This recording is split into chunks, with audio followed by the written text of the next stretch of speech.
اس channel سے جڑے رہنے کے لیے یوٹیوب پر روحانی نیٹ کو ضرور سبسکرائب کریں اور گھنٹی والے بٹن کو بھی دبا دیں تاکہ ہر روز آپ کو نئی السلام علیکم ورحمۃ اللہ وبرکاتہ۔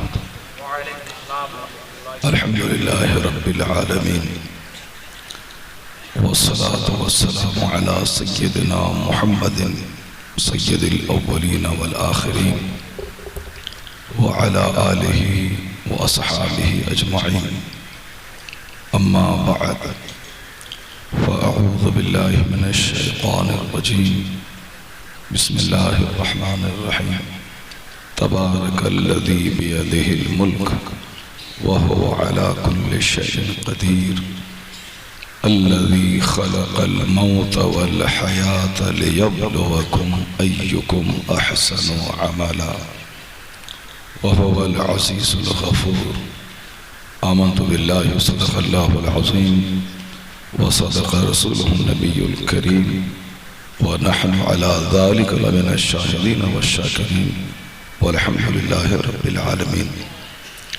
سامعین، ایک بار ادب اور احترام کے ساتھ دونوں عالم کے مالک و مختار، عرب و عجم کے تاجدار، شفیع روز شمار، سید ابرار و اخیار، جناب محمد الرسول اللہ صلی اللہ علیہ وسلم کی بارگاہ بے کس پناہ میں نذرانِ درود پیش کرنے کی سعادت حاصل کریں۔ پڑھی اللہم صلی علی سیدنا و مولانا محمد معدن الجود والکرم وآلہ وبارک وسلم صلاة و سلام علیک یا رسول اللہ۔ حاضرین و سامعین، اس محفل ایصال ثواب کی رونقیں، رحمت و نور کی بارش، دیوانگان سرکار کا ٹھاٹھے مارتا ہوا سیلاب، یہ ساری باتیں اس بات کی غمازی کر رہی ہے کہ مدینہ پاک سے جو فیض چلا اور ساری دنیا پہ جھوم کے برسا، اسی فیض کی ایک بوند ہے جس سے سارا علاقہ کیری کا مہک رہا ہے۔ اس خانوادے کی عظمت کو کیا بیان کروں جس خانوادے کا بچہ بچہ مسلک اعلیٰ حضرت کا وفادار نظر آتا۔ آج کی تاریخ میں اس کوردہ دیہات میں اگر سارا ہندوستان یہاں جمع ہو گیا ہے، یہ سمجھنے کے احسان سرکار اعلیٰ حضرت کے مقدس مسلک کا ہے۔ میں نے آج تک یہاں حاضری نہیں دی تھی، پہلی بار میری حاضری ہوئی حضور سید حسنین میاں قادری مدث اللہ نورانی سے 12 جلسوں میں ملاقات ہوتی رہی۔ ان کے شہزادے گرامی وقار پیر طریقت حضرت مولانا مفتی سید شاہد میاں قادری مدث اللہ نورانی سے بھی اکثر و بیشتر ملاقات ہوتی رہی۔ دل میں ایک تڑپ تھی، کیسا ہے وہ خاندان، کیسا ہے وہ محلہ، کیسی ہے وہ خانقاہ جہاں سے ایسے چشم و چراغ رونما ہوئے اور مسلک حق کا کام کر رہے ہیں۔ تو آج آنکھیں ٹھنڈی ہوئی، ایسا لگا کہ مدینے کا فیض بریلی کو ملا ہے اور بریلی کا فیض کیری کو ملا ہے۔ اللہ تبارک و تعالی اس چمن کو شاداب اور ہرا بھرا رکھے اور یہاں سے نکلنے والی ہر کلیوں کو مسلک حق کا وفادار بنا کے رکھے۔ ہم لوگ اپنی ماؤں کو ٹھیک سے نہیں جان پاتے، تو حضور شاہد میاں کی ماں کو ہم کیسے جانیں؟ البتہ اتنا ضرور ہے کہ ایک ماں کی ساری سچائی ان کے شہزادوں کو معلوم ہوتی ہے، اور دوسروں کی ماں کیسی ہے اس ماں کی صداقت ان کے بچوں سے معلوم ہوتی ہے۔ ہم نے مخدومہ ماں کو دیکھا نہیں، وہ کیسی تھی صرف سن سکتے ہیں کہ وہ تہجد گزار تھیں، عابدہ تھیں، زاہدہ تھیں، نیک تھیں، فیاض تھیں، سخی تھیں۔ مبارک بھائی نے اپنے منظوم کلام کے ذریعے ان کی زندگی کی ایک تصویر کھینچ دی ان کے شہزادے بھی اشکبار ہو گئے. ہم نے دیکھا مخدومہ کیسی تھی. البتہ قدرت کا قانون ہے، کسی درخت کی اہمیت کا اندازہ لگانا ہو تو اس کے پھل کو دیکھا جاتا ہے. ایسا نہیں ہوتا کہ کسی شرابی عیاش کے گھر میں کوئی قطب پیدا ہو جائے. ایسا نہیں ہوتا ہے کہ کسی جاہل اور بنجر زمین سے کسی زرخیز فصل پیدا ہو جائے. ہم نے ساری کائنات پر جب غور و فکر کیا، چونکہ غور و فکر کرنا عبادت ہے. آقا فرماتے ہیں کہ النظر فی البحر عبادت، سمندر کو دیکھنا عبادت ہے. سمندر کے جلال کو دیکھ کر اللہ رب العزت کے جلال کو یاد کیا جاتا ہے. اللہ نے کائنات کا دسترخوان بچھایا تاکہ میں درخت کو دیکھوں، تاکہ اس درخت سے نکلنے والے پھلوں سے مجھے خدا کی معرفت کا نور حاصل ہو. اللہ نے یہ زمین، یہ آسمان، یہ سورج، یہ چاند، یہ ستارے، اتنی خوبصورت دنیا بنائی ہے. اور کس لیے بنائی ہے؟ اللہ فرماتا ہے اِنَّ فِي خَلْقِ السَّمَاوَاتِ وَالْأَرْضِ وَاخْتِلَافِ اللَّيْلِ وَالنَّهَارِ لَآيَاتٍ لِأُولِي الْأَلْبَابِ. Undoubtedly in the creation of the heavens and the earth, in the changing of the night and the day are tokens for those who keep sense. بے وقوف کے سامنے سمندر ہو کہ ندی نالا ہو کہ پہاڑ ہو کہ جھرنا ہو کہ گارڈن ہو کہ پارک ہو، اس کے کیا مطلب؟ بے وقوف حماقت سے کام لیتا ہے. لیکن اللہ کا ایک نیک بندہ جب سمندر کے قہر و جلال کو دیکھتا ہے، مد و جزر کو مصلا بچھا کے سجدہریز ہو جاتا ہے. الہی، یہ خاموش سمندر تیری قدرت کی غمازی کر رہا ہے. کیسا جلال، کیسا کمال ہے تیرا کہ سارا شہر سمندر کے کنارے آباد ہے، پھر بھی تو سارے شہر کو سمندر کی موجوں میں گم نہیں کرتا. سمندر کے کنارے اللہ کا نیک بندہ مصلا بچھا کے اللہ رب العزت کے سامنے اپنے عجز کا اعتراف کرتا ہے.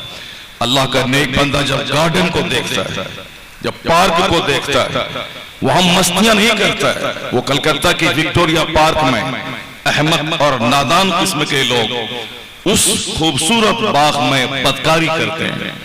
وہاں ایک دوسرے سے کتے کتیا کی طرح چپکے رہتے ہیں. ایک بار 25 سال پہلے کبھی گیا تھا، پھر دوبارہ جانے کی ہمت نہیں ہوئی. سمندر کا کنارہ عبادت کی جگہ، غور و فکر کی جگہ. گارڈن اور پارک غور و فکر عبادت کی جگہ. اللہ والے جب نشاط باغ میں جاتے ہیں، جب شالیمار باغ جاتے ہیں، تو اس باغ میں جانے کے بعد ایک احساس اندر سے پیدا ہوتا ہے، مالک معبود، یہ بندوں کے ہاتھ کا لگایا ہوا باغ اتنا خوبصورت، اتنا حسین ہے، تو نے جو جنت کا باغ سجایا ہے وہ کتنا حسین ہوگا. گویا گارڈن نادانوں کے لیے عیاشی کی جگہ، لیکن اللہ کے نیک بندوں کے لیے وہی گارڈن جنت یاد دلانے کی جگہ. تو معرفت کی خوراک سب کو نہیں ملتی. کوئی موبائل کی اسکرین پہ صرف گندی تصویریں دیکھتا، کوئی اسی موبائل میں بخاری اور مسلم اور فتویٰ رضیہ کی بہاریں دیکھتا، کوئی اس موبائل میں گندی تصویریں دیکھ کر دل اور دماغ کو ناپاک اور گندا کرتا ہے. مگر کوئی اللہ کا بندہ ہے، اسی موبائل کو آن کر کے قرآن پاک تلاوت کرتا ہے. کوئی گندے گانے سنتا ہے، نیک لوگ اس میں نعتیں سنتے ہیں، نیک لوگ تقریر سنتے ہیں. اس کا مس یوز آدمی کے دل دماغ کو جلا دیتا ہے، اس کا صحیح یوز ایک جاہل کو عالم بنا دیتا ہے. یہ عقل و فکر اللہ نے دی ہے. گارڈن میں جانے کے بعد ایک احساس پیدا ہوتا ہے، جب دنیا کا باغ ایسا ہے تو جنت کیسی ہوگی. قدرت کا قانون ہے، اس آنکھ سے ساری کائنات کو دیکھ کر اس کائنات کے خالق کی معرفت کا نور حاصل کیا جائے. ایسا نہیں ہوتا ہے کہ سیب پھل جائے کیری میں. سیب کے لیے مناسب زمین ہے کشمیر کی. ایسا نہیں کہ کشمیر میں باسمتی چاول پھل جائے. باسمتی کے لیے مناسب زمین ہے بہار کے اس سیمانچل کا زون اور آندھرا پردیش کی زمین. ایسا نہیں کہ اخروٹ کی کھیتی بنگال میں لگ جائے. بنگال میں آم کے لیے بنگال مشہور ہے، کپاس کے لیے بمبئی مشہور ہے، گجرات اور مہاراشٹر کی سرزمین مشہور ہے. زمین اگر بنجر ہے تو وہاں سے اچھی فصل نہ ہوگی، لیکن زمین اگر زرخیز ہے تو اس زمین کی کوالٹی الگ الگ ٹائپ کی فصل پیدا کرتی ہے۔ تو سیب اخروٹ کے لیے کشمیر کی زمین، آم اور دھان کے لیے بہار کی سرزمین، کپاس کے لیے گجرات اور راجستھان کی سرزمین ہے۔ یہیں سے پتا چلا اگر ہمیں اچھی اولاد چاہیے اس کے لیے اچھی زمین کا سلیکشن کرنا پڑے گا۔ ماں مثل کھیت کے ہے، باپ اس میں بیج ڈالتا ہے، اب وہاں سے فصل وہی پیدا ہوتی ہے جیسی زمین ہوگی۔ میں صرف اتنا جانتا ہوں جب ماں ہو سیدہ فاطمہ رات بھر ایک سجدے میں گزارنے والی اور دن بھر محو عبادت رہ کے اپنے شوہر بچوں کی خدمت کرنے والی، ساری زندگی اپنے سر سے لے کے پاؤں تک سارے وجود کو سورج و چاند کے سامنے بھی بے نقاب ہونے سے بچانے والی، جب ماں اس لاجواب کوالٹی کی ہو اور باپ ہو مولا علی دن بھر کافروں سے جہاد کرنے والا، رات ایک سجدے میں گزار دینے والا، کئی دن تک فاقے پہ رہنے والا، خود کئی دن کا فاقہ ہے اور کچھ ملے تو غریبوں پہ ایثار کرنے والا، یعنی جب باپ ہوں شیر خدا اور ماں ہوں سیدہ فاطمہ تو بیٹا ایسا ویسا نہیں، بیٹا حسن پیدا ہوتا ہے، حسین پیدا ہوتا ہے۔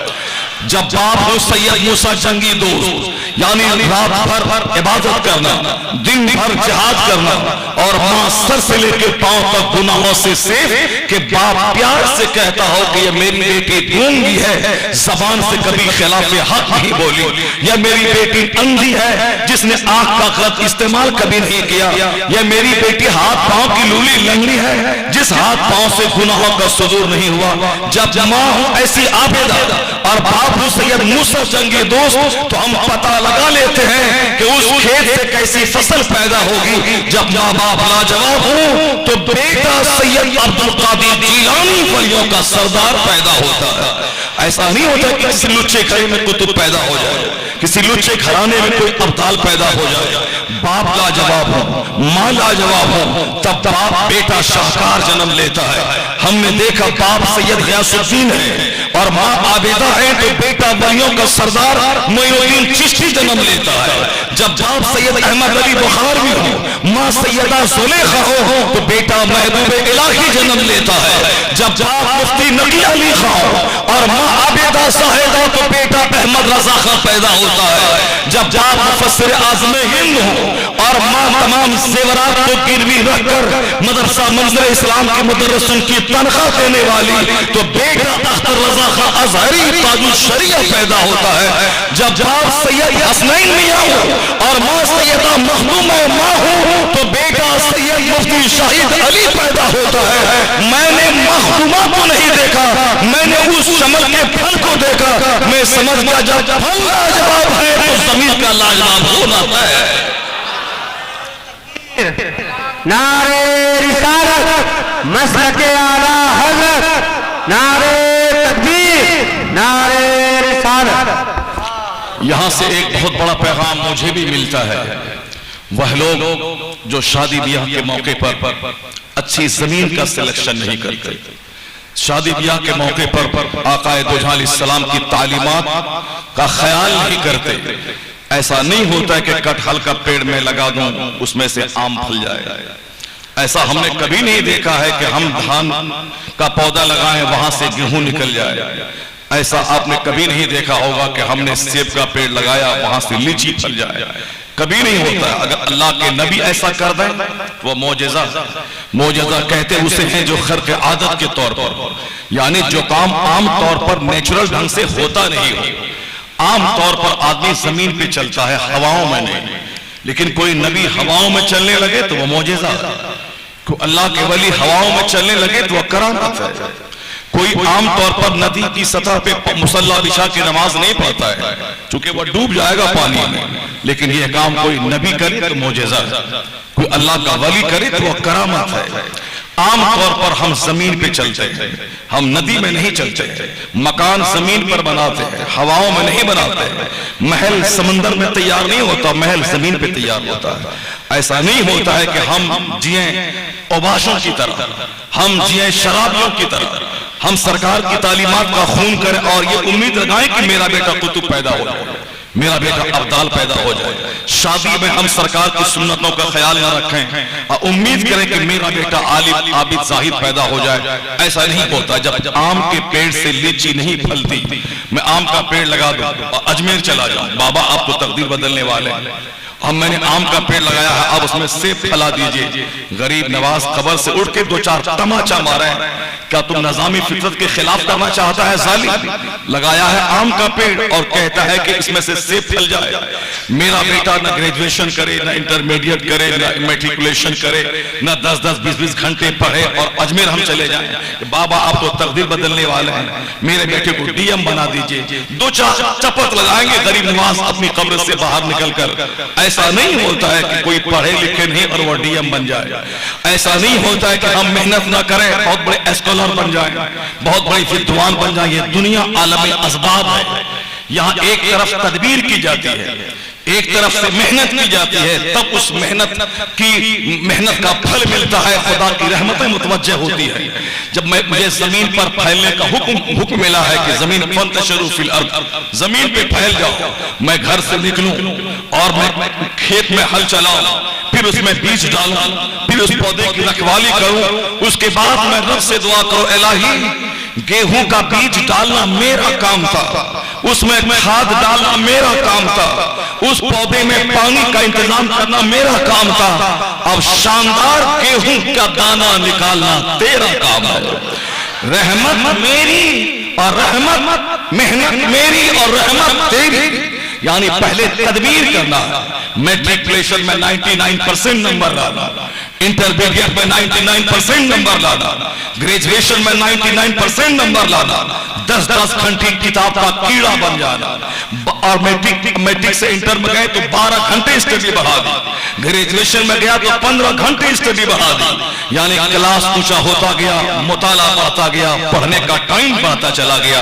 اب اگر ایک بچہ میٹرک سے لے کے گریجویشن تک 98-99% نمبر لائے، 15 گھنٹے پڑھے، اب وہ اجمیر معلیٰ جا کے کہے کہ بابا 15 گھنٹے اسٹڈی کرنا میرا کام تھا، کتابوں کا کیڑا بننا میرا کام تھا، میں نے اپنے طور پر محنتیں کی، رات کی نیند گنوا دی، دن کا چین اور سکون میں نے ختم کر دیا، میں نے محنتیں کی، کوئی بتا دے میں نے محنت نہیں کی ہے، محنت کرنا میرا کام تھا، میں نے IAS کا ایگزام دیا، میں نے PT نکالی، میں نے مینس کا ایگزام دیا، اب شاندار کامیابی سے ہمکنار کر دینا تیرا کام ہے۔ محنت میری اور رحمت ان کی چلے گی، کامیابی قدم چومتی ہے۔ 99% لوگ ہمارے سماج کے وہ صرف اسی خواب و خیال میں جیتے ہیں کہ میں محنت کچھ نہ کروں، میں ارب پتی بن جاؤں، میرا بیٹا خطیب بن جائے، میں مفسر بن جاؤں، میں محدث بن جاؤں، میں DM بن جاؤں، میں SP بن جاؤں۔ ایک طرف تو وہ چھوٹا سا طبقہ ہے جو صرف محنت میں وشواس کرتا ہے، اور دوسری طرف ایک میجورٹی ہے جو کاہلی میں وشواس کر کے صرف وہ تقدیر کے بھروسے لوگ بیٹھے رہتے ہیں۔ ایسا نہیں کہ صرف تقدیر پر بھروسہ کرو، اور ایسا بھی نہیں کہ صرف تدبیر پہ بھروسہ کرو۔ اسلام ہی ہمیں پیغام دیتا ہے کہ تدبیر کر، اللہ کی زمین یا دنیا عالم اسباب ہے، خوب محنت کر، صبح سویرے 4 بجے اٹھ جا، استغفار پڑھ، 100 رکعت نماز نفل ادا کر، تہجد پر صالحین کی علامت ہے، فجر کی نماز کے بعد بھی ہم مسجد میں بیٹھ کر عبادت کر، جب آفتاب نکلنے کے 20 منٹ ہو جائے تو 2 رکعت نماز اشراق پڑھ کے گھر لوٹ جا۔ یہ اشراق کی نماز ایک حج اور ایک عمرہ کا ثواب دے دے گی۔ مغرب کی نماز کے بعد سورہ ملک پڑھ، سورہ دخان کی تلاوت کر، سورہ یاسین کی تلاوت کر۔ جو روزانہ مغرب کے بعد سورہ یاسین پڑھے رات میں، اسے شہیدوں کا مرتبہ اللہ عطا فرماتا ہے۔ جو سورہ ملک پڑھے عذاب قبر سے نجات ملتی ہے۔ نہ میں سورہ ملک پڑھوں، نہ میں سورہ یاسین پڑھوں، نہ میں تہجد پڑھوں، نہ میں اشراق پڑھوں، نہ میں چاشت پڑھوں، نہ میں اوابین پڑھوں، نہ نماز پنجگانہ پڑھوں، اور یہ تمنا کروں کہ الہی مجھے کتب دے دینا، ابدال دے دینا، فرما بردار بیٹا دے دینا جو بڑھاپے کا میرا سہارا ہو۔ ایسا کبھی نہیں ہوگا کہ بڑھاپے کا سہارا وہ بیٹا ہو جائے۔ آج جس طرح میں نے اپنے بچوں کے ساتھ ظلم کیا، نہ میں نے شادی میں اچھی زمین کا خیال کیا، نہ بچوں کی پرورش کے بعد سنتوں کا خیال کیا، آج جب وہ بچے مجھ سے بچھڑ گئے، وہ بچے میری ناک کٹوانے والے، مجھ کو ذلیل کرنے والے، میرے خاندان کی آبرو مٹانے والے، وہ کسی